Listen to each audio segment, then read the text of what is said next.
জীবনে কাউকে কখনো একদম নিজের আদর্শ মনে করবেন না।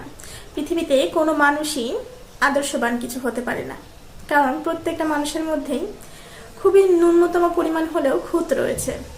আপনি যদি মনে করেন আপনার কোনো মোটিভেশনাল স্পিকার খুবই নিখুঁত একজন মানুষ, কিংবা মনে করেন কোনো আর্টিস্ট, কোনো ভালো সিঙ্গার সবাই নিখুঁত মনের অধিকারী, তাহলে কিন্তু সেটা ভুল। পৃথিবীতে কোনো মানুষই নিখুঁত না। প্রত্যেকটা মানুষের ভেতরে একটা গল্প থাকে, যে গল্পটা কিছু মানুষ জানে, কিছু মানুষ জানে না। কিছুটা অজানা থেকে যায় এবং সেটা নিয়ে সেই মানুষটা এই পৃথিবীর মায়া ত্যাগ করে।